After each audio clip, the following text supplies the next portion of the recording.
Shalom, shalom. Soyez bénis, soyez bénis.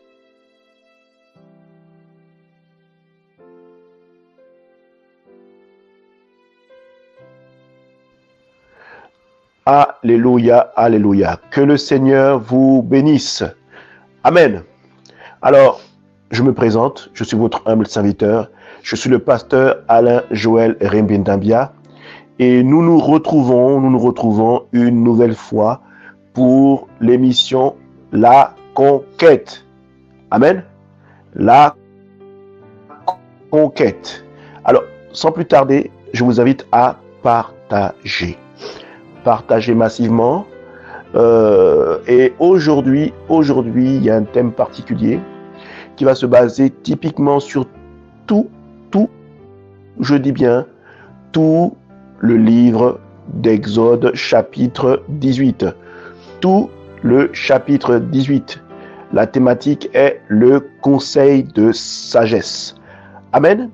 Alors, je vous invite, bien-aimés, à vous munir de votre Bible parce que ensemble, nous allons être édifiés. N'oubliez pas de prendre un cahier de notes et de prendre des notes parce que, comme j'ai toujours tendance à le dire, il est plus facile de retenir quelque chose que l'on lit et que l'on note. Le cerveau retient plus facilement et l'Esprit de Dieu saura vous rappeler cela au moment opportun. Alors, bien-aimé, n'oublie pas de partager. Tag un frère si tu es sur Facebook, car nous sommes en simultané sur Facebook et sur YouTube. Donc, n'oublie pas, bien-aimé, de partager également sur YouTube, pour toi qui nous suis sur YouTube. Amen.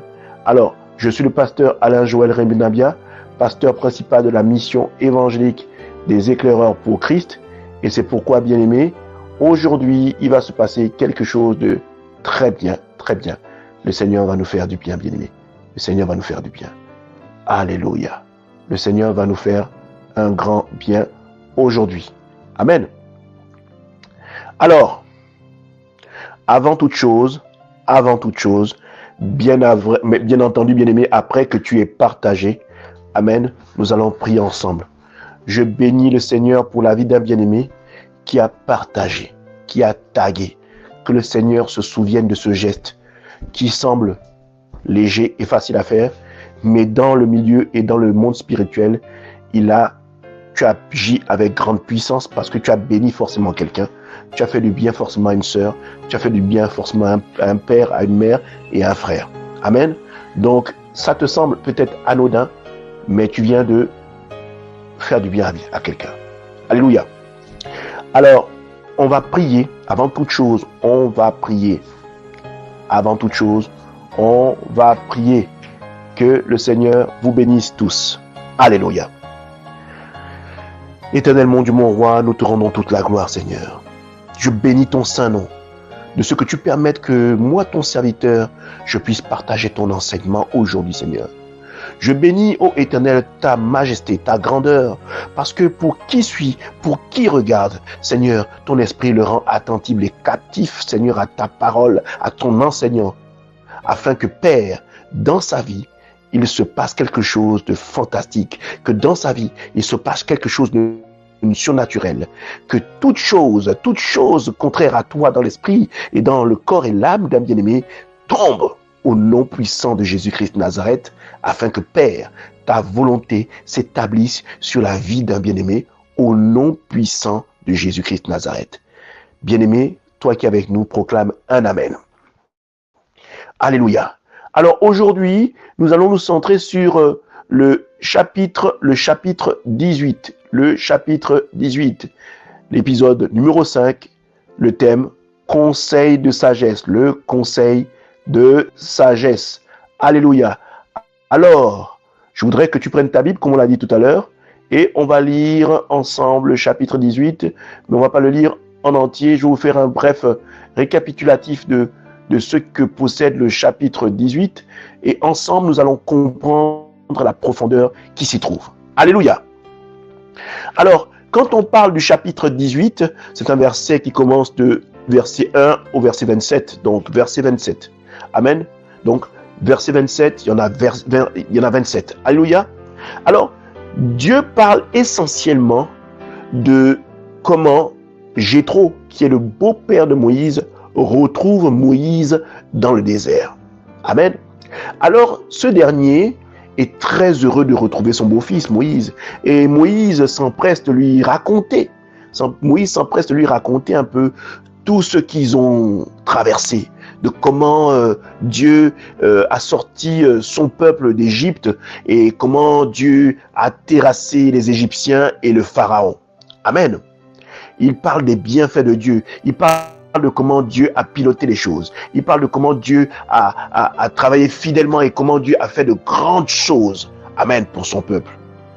Et Jéthro, tellement content, dans la joie, n'est-ce pas, béni l'Éternel. Mais il y a une chose qui se passe et qui est d'une grandeur concernant Moïse. Moïse, le grand Moïse, celui que Dieu a utilisé puissamment pour sortir le peuple hébreu d'Égypte, se retrouve en accueillant Jéthro à baiser les mains de Jéthro. Amen. Cela se trouve dans le verset 7. On dit ceci: Moïse sortit au-devant de son beau-père, il se prosterna et lui baisa, et il le baisa. Il le baisa, autant pour moi. Ils s'informèrent réciproquement sur leur santé et ils entrèrent dans la tente de Moïse. Moïse raconta à son beau-père tout ce que l'Éternel avait fait à Pharaon et à l'Égypte à cause d'Israël. Toutes les souffrances qui leur étaient survenues sur le chemin et comment l'Éternel les avait délivrés. Jéthro se réjouit de tout le bien que l'Éternel avait fait en Israël. Amen. Voyez-vous, Moïse qui est le grand, Moïse qui est l'homme de valeur, celui qui parle à Dieu, celui à qui Dieu s'adresse, amen, se retrouve en recevant, en accueillant son beau-père, en lui baisant. J'imagine, en lui baisant sûrement le bras ou la main. Amen. Cela montre le caractère de Moïse. Moïse est rempli d'humilité. Je n'ai pas à vous dire comment les choses fonctionnent, mais la parole dit ceci: l'humilité précède la gloire. Et Moïse montre à quel point il est un grand homme de Dieu parce que il est humble. Alléluia. Voyez-vous, je voudrais parler ici aux serviteurs de Dieu. Malgré tout ce que Dieu fait avec vous, malgré tout ce que Dieu accomplit avec vous, il est nécessaire que vous ayez le caractère que Dieu agrée, l'humilité, que vous soyez humble. Parce que quand vous voyez le siècle présent, tous les serviteurs de Dieu, quasiment, je ne veux pas dire tous, mais quasiment la plus grande majorité est nourrie d'orgueil. Aucune once d'humilité en eux.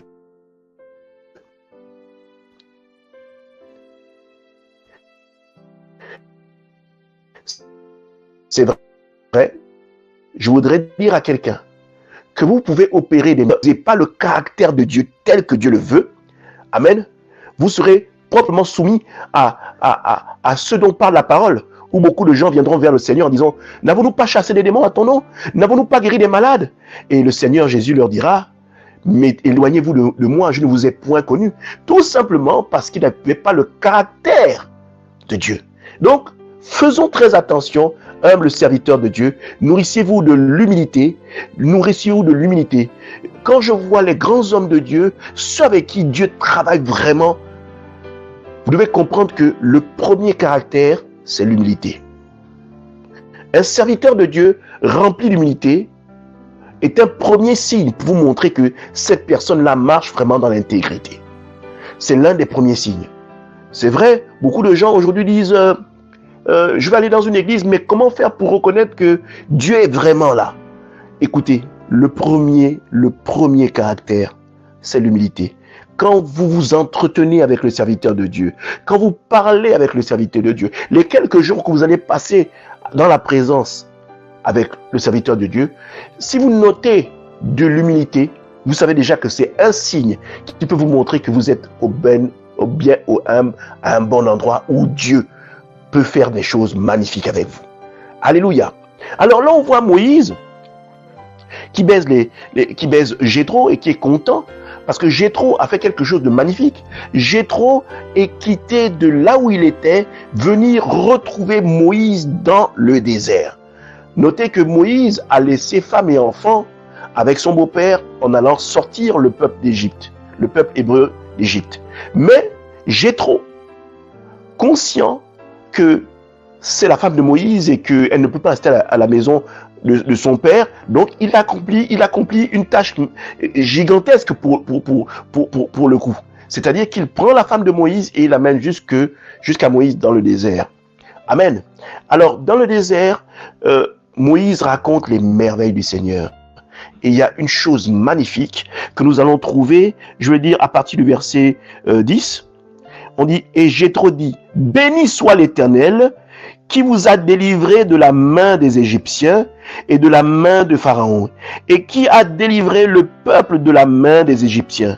Je reconnais maintenant que l'Éternel est plus grand que tous les dieux, car la méchanceté des Égyptiens est retombée sur eux.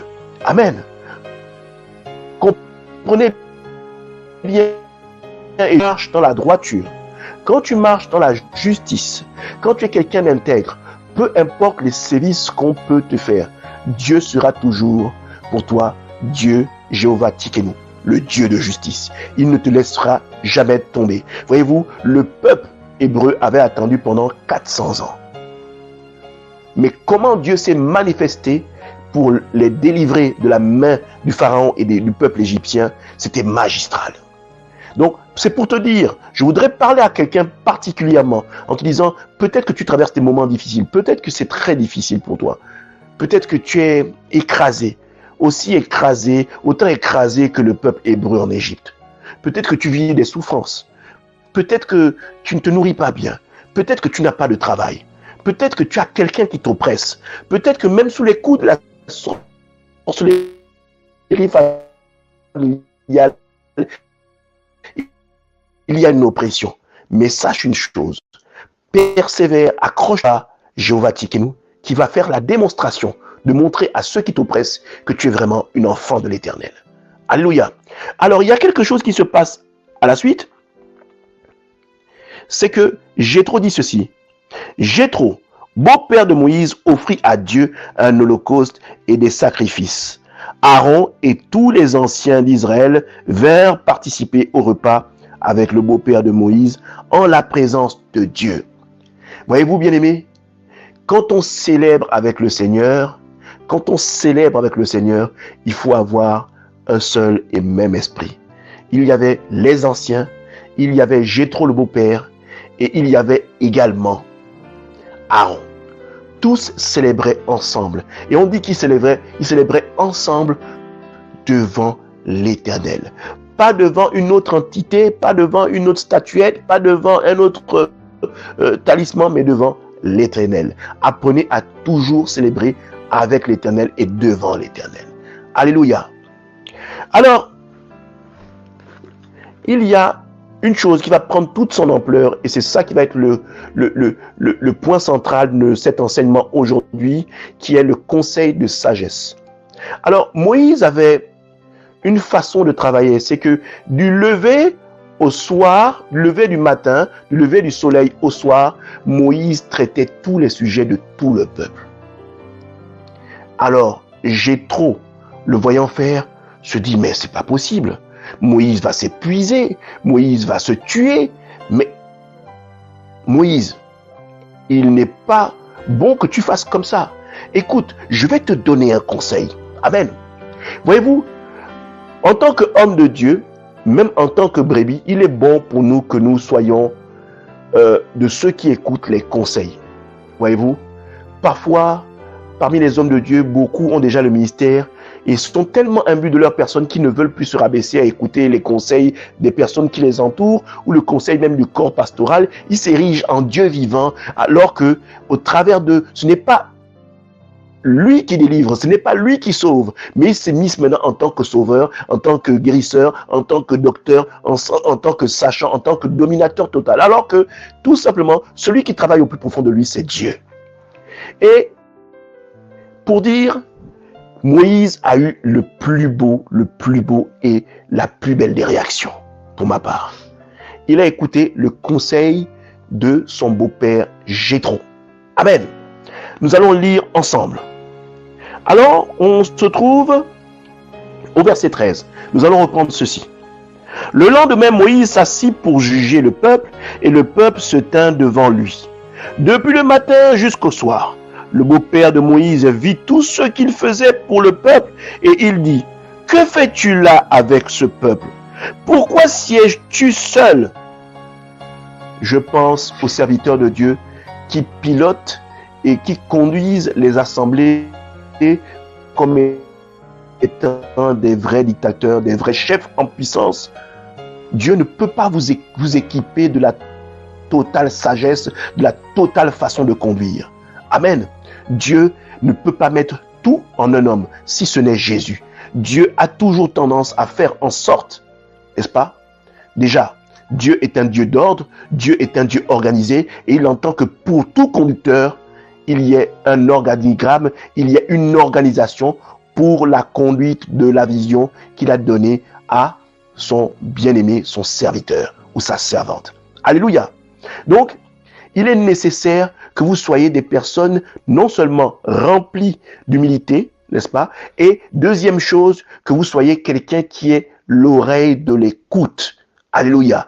Et il y a une chose qui va se dire. On va lire le texte ensemble. Amen. Depuis le matin jusqu'au soir, Moïse répondit à son beau-père, « C'est que le peuple vient à moi pour consulter Dieu. Quand ils ont quelques affaires, ils viennent à moi, je prononce entre eux et je fais connaître les ordonnances de Dieu et ses lois. » Amen. Moïse, certes, était le choix de Dieu pour sortir le peuple d'Israël, mais Dieu voulait que Moïse ait une oreille qui entende ce que Dieu peut dire au travers d'une personne ou des personnes qu'il met autour de lui. Alléluia. Voyez-vous, Dieu parfois crée des situations où quand vous êtes bloqué, ou quand il estime que vous gérez mal, il peut disposer quelqu'un qui vient en vous rendant visite et vous donne une réponse qui vous permet de vous organiser. Et toujours cette oreille qui est apte à entendre le conseil. Et Jéthro va le dire, apte à entendre le conseil venant de Dieu. Amen. Ou c'est que le conseil soit conduit par Dieu.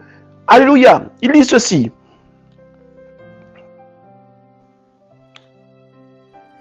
Ils viennent à moi et je prononce entre eux et je fais connaître les ordonnances de Dieu et ses lois. Le beau-père de Moïse lui dit, « Ce que tu fais n'est pas bien. Tu t'épuiseras toi-même. » Autrement dit, bien-aimé, si toi qui es serviteur de Dieu, tu veux toujours contrôler, ta santé va en pâtir. Tu penses que tu contrôles et que tu es tout puissant, mais c'est vrai, ça va marcher un temps, mais c'est sûr, ta santé va en pâtir. Et ça peut même créer même le litige, même dans l'assemblée, parce que ça va susciter forcément la rébellion. Alléluia. Dieu nous appelle à faire de toutes les nations des disciples. C'est pourquoi Dieu dispose des gens toujours, pour la conduite d'une vision, dispose toujours des gens autour. À nous d'avoir les yeux, le regard de l'Esprit, le regard fait par le Saint-Esprit, le meilleur des conseillers, le Saint-Esprit, qui nous permet de voir les choses que Dieu veut que nous puissions voir. Alléluia. Alors, Jéthro lui dit ceci. Tu t'épuiseras toi-même et tu épuiseras ce peuple. Bien entendu, bien-aimé, c'est ce que je dis. Non seulement le bien-aimé homme de Dieu ou servant de Dieu s'épuisera elle-même, mais elle va amener une lassitude et épuiser le peuple. Épuiser le peuple, ça veut dire que épuiser le peuple, c'est que ce sera une routine. Une routine à tel point que on pourra même se demander, est-ce que réellement Dieu est là, vu que le fonctionnement ne se passe pas correctement. Alléluia. On va continuer. Car ce peuple qui est avec toi, car la chose est aussi au-dessus de tes forces. Bien-aimé, vous devez savoir que la vision est toujours au-dessus de l'homme. La vision est toujours au-dessus de l'homme. Un serviteur de Dieu qui a la vision que Dieu lui donne, la vision est toujours plus grande que l'homme. C'est pourquoi Dieu dispose toujours que l'homme de Dieu ait des serviteurs pour l'accompagner, pour conduire la vision. Alléluia. À la suite, on dit ceci: tu ne pourras pas y suffire seul. Oh Seigneur. Ce message est pour tous les serviteurs de Dieu qui conduisent les assemblées toutes seules. Toutes seules. Bien-aimé, tu n'es pas Superman. Servant de Dieu, tu n'es pas superwoman. Tu ne peux pas conduire l'œuvre de Dieu en dirigeant, en dictateur, parce que même quand tu commences à rentrer dans cette façon de conduire le ministère seul, l'orgueil rentre en toi. Et tu commences à... L'orgueil prend une grande part dans ta façon de fonctionner, même dans ta façon de parler aux gens qui sont autour de toi. Tu commences à devenir quelqu'un qui parle avec mépris. Tellement l'orgueil t'a rempli. Alléluia. Au verset 19. Maintenant, écoute ma voix. Je vais te donner un conseil. Le conseil de sagesse. Je vais te donner un conseil. Aujourd'hui, bien-aimé, je vais te donner un conseil. Serviteur de Dieu, servante de Dieu, je vais te donner un conseil. Bien-aimé, brebis, je vais aussi te donner un conseil. Alléluia. Et que Dieu soit avec toi. Sois l'interprète du peuple auprès de Dieu. Et porte les affaires devant Dieu. Enseigne-leur les ordonnances et les lois. Bien-aimé serviteur de Dieu, bien-aimé servante de Dieu, bien-aimé, il est nécessaire que tu partages ta connaissance à ceux qui vont t'aider à conduire la vision. Cela me rappelle Jean le Baptiste quand il conduisait, quand il parlait de Jésus, quand il annonçait l'arrivée de Jésus. Et le jour où il a vu Jésus, il a dit à ses disciples, voici Jésus, c'est lui qu'il faut suivre. Et les disciples ont fait ça magnifiquement et magistralement. Ce qu'ils ont fait, c'est qu'ils ont suivi Jésus au lieu de s'attacher à Jean le Baptiste. Parce que là, tel était le rôle de Jean le Baptiste. Conduire le peuple à Jésus-Christ. Et c'est ça le travail que tout serviteur et servant de Dieu doit faire. C'est conduire son peuple, conduire le peuple de Dieu vers ce dernier. Les brebis ne sont pas vos propriétés, servantes et serviteurs de Dieu. Ce ne sont pas vos propriétés. Dieu vous les a confiées pour que vous les guidiez vers lui. Et non que vous les accapariez en disant ce sont vos brebis, ce sont vos enfants, et qu'ils ne doivent vivre que par vous, ils ne doivent décider que par vous. Bref, vous vous immiscez dans la vie des enfants et des brebis au point même de détruire leur vie, même quand il faut faire des choix. Ils n'ont pas d'intimité personnelle avec le Seigneur, mais ils ont une intimité avec l'homme de Dieu qui choisit les tenants et les aboutissants de la conduite de leur vie. Ça n'a pas de sens. Bien-aimés, il est nécessaire, servantes et serviteurs de Dieu, que vous soyez de ceux qui conduisent les brebis que Dieu vous a confiées vers lui. Alléluia. Et pour les conduire vers lui, il est nécessaire que vous mettiez un groupe à part. Mais pas un groupe à part dans le désordre. Pas mettre un groupe à part parce que tu as une affinité avec telle brebis ou telle brebis. Non. Le choix doit être un choix qui est fait selon Dieu. En tout cas, Dieu met en les serviteurs de Dieu la capacité d'avoir un regard spirituel sur chaque enfant qui les entoure au point de les retirer du peuple et de les mettre à part pour qu'ils soient aptes à l'enseignement. Vous avez cette capacité-là, serviteurs et servants de Dieu. C'est un gros piège de celui de conduire une assemblée seule. Une assemblée qui grandit est une assemblée qui est bénie au travers des enfants que Dieu met au travers de vous. C'est eux qui peuvent permettre l'extension de la mission. C'est l'extension de la vision également. Alléluia. Alors, il dit ceci, et fais-leur connaître le chemin qu'ils doivent suivre et ce qu'ils doivent faire. Choisis parmi tout le peuple des hommes capables. des hommes capables. Choisis devant le peuple des hommes capables. Des hommes en qui j'ai déposé le caractère du service, le caractère de la soumission, le caractère de l'obéissance. Alléluia. Des hommes capables. Parce que beaucoup veulent être à côté de l'homme de Dieu, et là je m'adresse aux brebis, beaucoup veulent être à côté de l'homme de Dieu, mais n'ont pas les capacités d'être des gens attentifs, des gens obéissants. Ils sont toujours en train de ruminer, ils sont toujours en train de critiquer la parole du serviteur de Dieu. Tout le monde n'a pas cette capacité. Et pour pouvoir servir à côté de l'homme de Dieu, il y a des critères. Et Jéthro va, comme inspiré, lui donner les critères nécessaires. Et ce sont ces critères-là que je voudrais que tu prennes comme étant parole d'évangile. Alors, bien-aimé, écoute. Choisis parmi tout le peuple des hommes capables, craignant Dieu. Le premier critère, c'est craignant Dieu. Que nous dit la Bible? La crainte de Dieu, c'est le commencement de la sagesse. La crainte de Dieu, c'est le commencement de la sagesse. Donc, quelqu'un qui craint Dieu, vous verrez en lui une sagesse particulière qui va vous permettre de pouvoir déceler dans le peuple des gens qui sont capables de conduire, de marcher avec vous, qui sont capables de s'imprégner de la vision du serviteur de Dieu ou de la servante, pour pouvoir être de ceux qui seront capables d'accompagner le serviteur de Dieu pour l'extension, pour l'agrandissement, pour la concrétisation de la vision. Amen.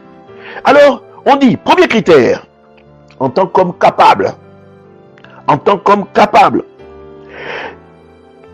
des hommes intègres, des hommes droits, craignant Dieu. Donc des gens qui ne font pas les choses contraires à ce que Dieu veut. Parfois tu veux marcher à côté du serviteur de Dieu, tu es à côté du serviteur de Dieu, mais tu vis dans l'impudicité. Tu vis sans la sanctification. Tu tiens même parfois la coupe de la Sainte Seine, mais tu vis dans le péché. Bien-aimés, faites attention, parfois vous demandez des choses à Dieu, vous voyez que ça ne marche pas, mais parce que vous-même vous marchez dans le péché, et vous êtes dans le service à Dieu, mais vous êtes dans le péché, et vous venez servir à côté de Dieu, et vous êtes même ceux qui exigez même parfois, qui faites les querelles parmi les serviteurs de Dieu qui sont autour de l'homme de Dieu, ou de la servante de Dieu. Premier critère, l'intégrité et la crainte de Dieu. Es-tu vraiment intègre? As-tu vraiment la crainte de Dieu? Est-ce que si le Seigneur vient maintenant là, toi qui es à côté du serviteur de Dieu, est-ce que tu as une vie de sainteté? Est-ce que tu as une vie de sanctification? Est-ce que tu crains vraiment l'Éternel? Bien-aimé, je voudrais que cet enseignement-là soit pour toi le moyen de te poser les bonnes questions. Le moyen de te poser les bonnes questions. Je ne veux pas te dire d'arrêter. Je veux te dire que il faudrait que dans ta tête, l'Esprit de Dieu, au travers de ce message, te fasse vraiment entendre raison. Si ce message te fait du bien, ou même si ça te fait du mal, la vérité, c'est que je suis obligé de t'en parler.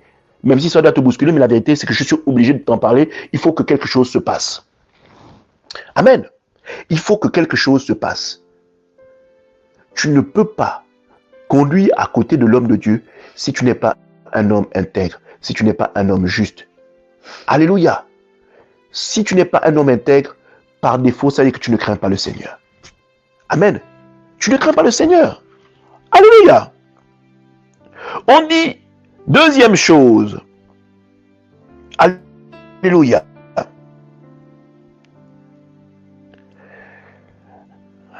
Craignant Dieu, des hommes intègres, ennemis de la cupidité. Amen. Ennemis de la cupidité. Ennemis de la cupidité. des hommes craignant Dieu, intègres, ennemis de la cupidité. Amen.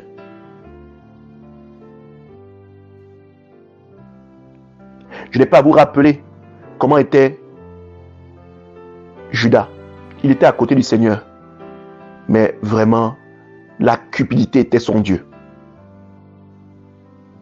Et la cupidité l'a conduit à la mort. Donc, ne choisis pas la voie de marcher avec le Seigneur pour devenir riche. Bien-aimé, serviteur de Dieu, servante de Dieu, ou toi bien-aimé, ne te dis pas je marche à côté du serviteur ou je suis adjoint du serviteur pour que moi-même après je devienne pasteur et comme ça la prochaine fois c'est moi qui va attraper la dîme et les offrandes de l'église. Seigneur, que Dieu extrait et sorte de toi. Sinon, je ne vais même pas être tendre. Qu'il chasse cet esprit de cupidité là en dedans de toi. Qu'il chasse ça. Parce que servir l'Éternel, c'est une vocation. C'est pas une profession. C'est pas une profession. On ne vient pas servir l'Éternel pour s'enrichir. On vient servir l'Éternel pour faire de toutes les nations des disciples, pour annoncer la bonne nouvelle, pour faire en sorte que beaucoup de monde finissent dans l'éternité avec l'Éternel. C'est ça le but. Sauver le monde. Et sauver le monde, ça demande que nous soyons morts en nous-mêmes. Parce que si nous ne sommes pas morts en nous-mêmes, la chair prend le contrôle et nous allons faire des choses qui sont conduites par la chair et naturellement, la cupidité va prendre sur le contrôle, sur l'esprit. Alléluia. Alors, il dit à la suite, établis-les sur eux comme chef de 1000, chef de 100, chef de 50 et chef de 10, qu'ils jugent le peuple en tout temps, qu'ils portent devant toi toutes les affaires importantes. Amen. En gros, il donne à Moïse une autre dimension de pouvoir conduire la vision. Il fait mûrir Moïse. Et Moïse a cette oreille qui entend et qui trouve en Jéthro son beau-père. Waouh, quelle sagesse. C'est vraiment Dieu qui parle au travers de toi. En ce que je te dis, je vois vraiment la sagesse de Dieu. Vraiment dans ta voix, quand j'entends, j'ai le sentiment d'entendre le Seigneur qui me parle.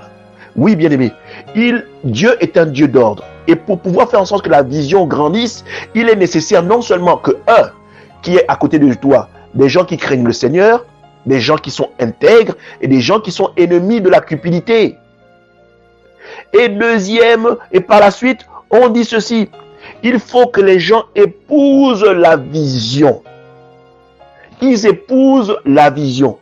Et il faut derrière ça que l'homme de Dieu enseigne les hommes et les femmes qu'il aura mis à part. De sorte qu'il aura plus de temps pour pouvoir mettre en place la vision que Dieu lui a confiée.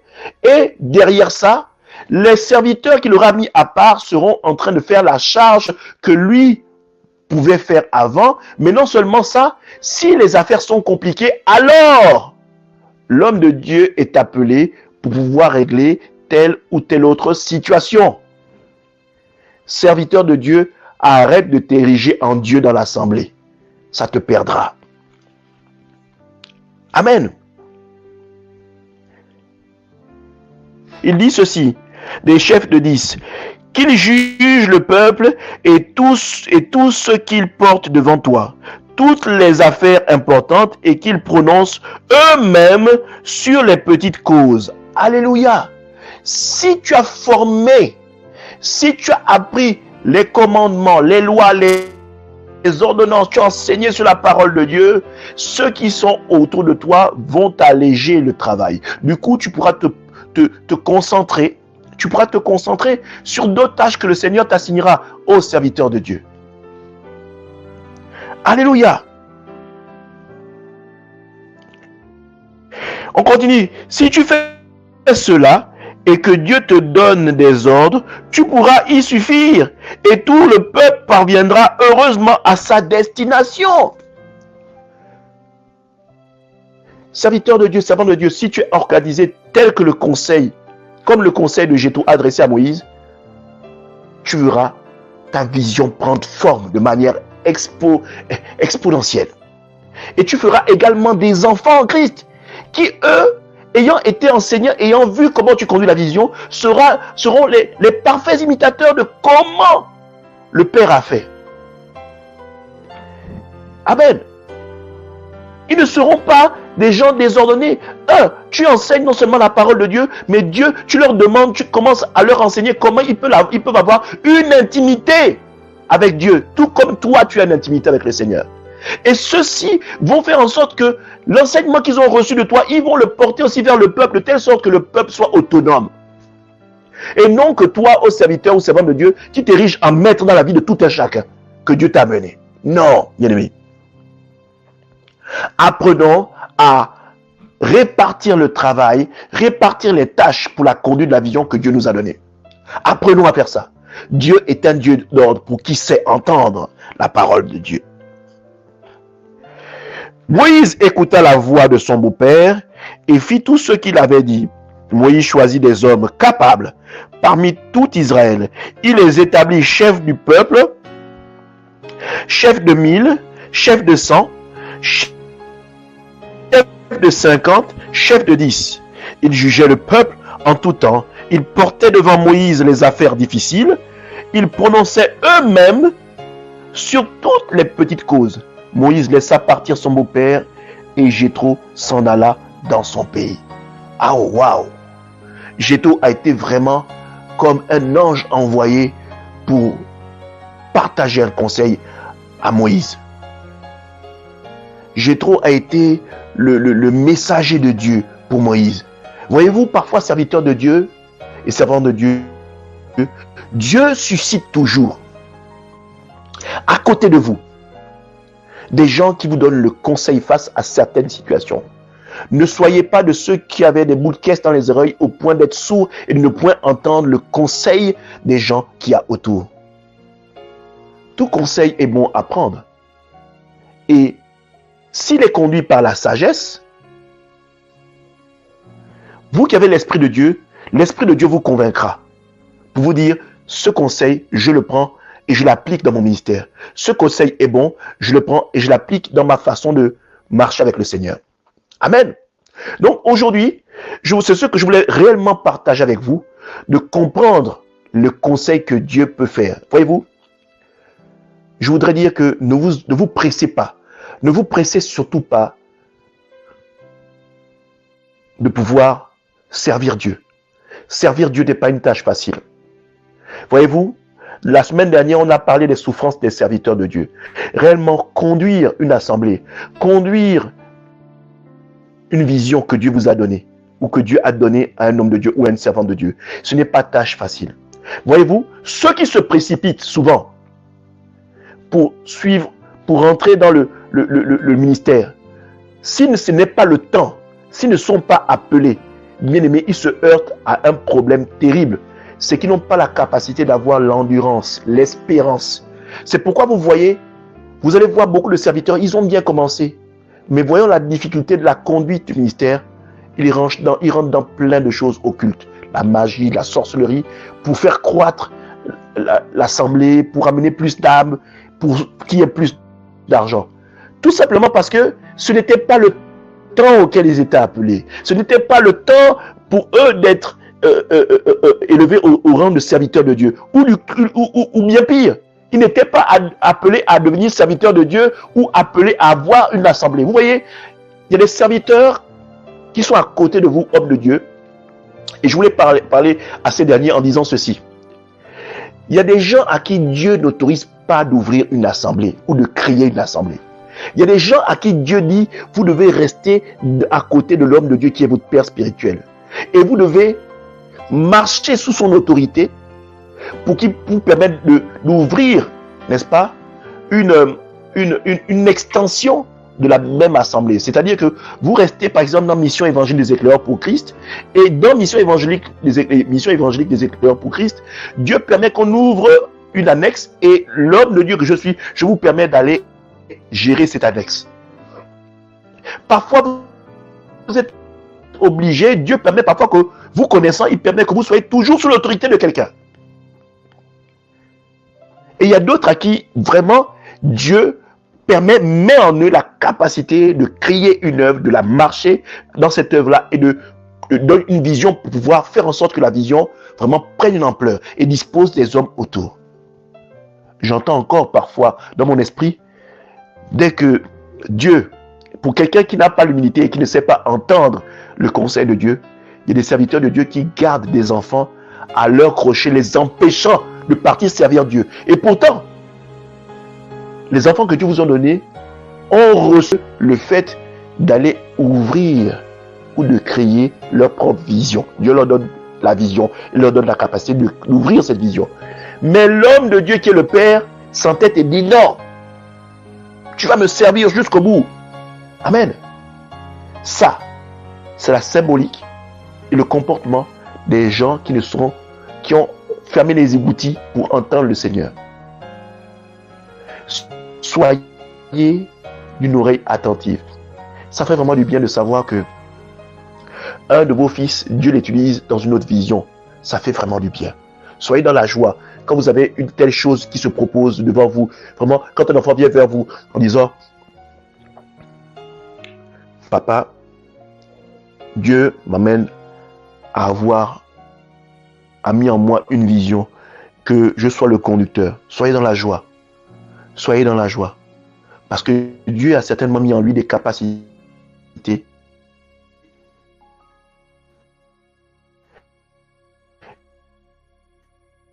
Et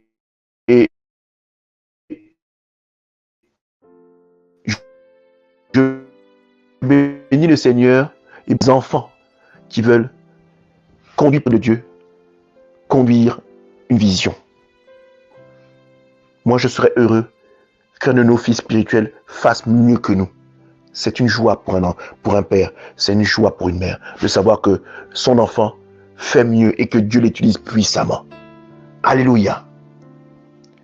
Donc, soyons de ceux qui aient l'oreille d'écouter le bon conseil que Dieu donne. Le bon conseil que Dieu donne pour l'agrandissement, l'émancipation de la vision. Alléluia. Alors, nous allons nous arrêter là aujourd'hui. C'était l'épisode numéro 5, le conseil de sagesse. Ayez par l'Esprit de Dieu la capacité de le discernement pour entendre quel est le conseil venant de Dieu et celui venant de l'ennemi. Amen. Je ne demande pas que vous soyez de ceux qui disent Amen à tous les conseils. Mais si vous décelez en la personne qui vous donne conseil, la parole de Dieu, l'attention du Saint-Esprit, ne résistez pas. Soyez attentifs. Le conseil venant du Saint-Esprit est là pour vous faire croître, il est là pour vous faire avancer, il est là pour vous faire grandir. Amen. Ne soyez pas fermés. Et pour la conduite des ministères et de la vision, soyez de ceux qui établissent autour de vous un organigramme, une organisation qui va permettre l'expansion et l'agrandissement de la vision. Amen. Alors, je suis le pasteur Alain Joël Rebenabia et aujourd'hui, avant de se quitter, nous allons prier. Amen. Donc, bien-aimé, rends-toi disponible, rends-toi vraiment disponible, sens-toi libre. Prends la position qui te sied et je vais prier pour toi. Je vais prier pour l'homme de Dieu ou la servante de Dieu qui va dans une voie contraire à ce que Dieu veut pour lui. La volonté est soumise à la vision de la servante et du serviteur de Dieu. Et je vais également prier pour les brebis. Alléluia. Que nous ayons l'oreille qui entende le conseil de sagesse. Éternel mon Dieu, mon roi, je te rends toute la gloire. Je bénis le nom du Seigneur pour un serviteur, pour une servante qui entend au travers de ma bouche la parole de Dieu qui est censée réveiller en toi, rallumer, raviver l'Esprit de Dieu qui s'était éteint parce que tu marches dans une voie contraire à ce que Dieu veut pour toi. Bien-aimé, serviteur de Dieu, servante de Dieu, rapproche-toi de Dieu à nouveau. Repens-toi, rapproche-toi de Dieu à nouveau et prends un nouveau départ avec le Seigneur. Que le Seigneur touche ton cœur et que ton cœur soit capable de comprendre que ce n'est pas le pasteur Alain Join qui parle, mais c'est Christ qui parle en moi pour pouvoir t'éclairer à nouveau. Rapproche-toi de la lumière qui est Jésus-Christ, qui est la lumière, qui est la voie, la vérité, la vie. Toi, ô bien-aimé, qui siège à côté de l'homme de Dieu, sois celui qui épouse la vision de l'homme de Dieu. Sois celui qui soit docile, sois celui qui est intègre, sois celui qui craint Dieu, sois celui qui soit ennemi de l'argent. Sois obéissant, sois un véritable disciple comme les apôtres ont été avec Christ. Ô peuple de Dieu, accroche-toi à la vision. Recherche la vérité, médite la parole et crée ta propre intimité avec l'Éternel. Crée ta propre intimité avec l'Éternel. Car si Dieu parle à l'homme de Dieu, si Dieu parle au service et au corps pastoral, Dieu peut également te parler. Si tu es intègre, si tu es dans la justice, si tu es quelqu'un qui craint Dieu, Dieu est capable de te parler. Je rends gloire à Dieu, j'élève son saint nom, et cela dans le nom puissant de Jésus-Christ de Nazareth, que le peuple proclame un Amen. Alléluia. Alors nous allons nous quitter, nous allons nous dire au revoir, et nous allons nous retrouver mercredi prochain, à la même heure, 20h, heure de Paris, pour l'épisode numéro 6. Je t'invite pour nous soutenir, bien-aimés, comme l'indique sur la bannière qui défile, pour nous soutenir via le compte PayPal de l'Assemblée, là où tu es, vraiment que Dieu te bénisse. Si tu as un souci, tu vas sur la page Facebook, il y a un numéro, et puis tu peux nous retrouver sur WhatsApp. Et vraiment, nous avons besoin de telles organisations pour pouvoir éveiller et éclairer le peuple de Dieu. Que Dieu vous bénisse. Que Dieu vous bénisse. Passez une excellente semaine. Et que Dieu soit avec vous tout au long de cette semaine et même du mois. Alléluia. Que Dieu vous bénisse abondamment. Amen.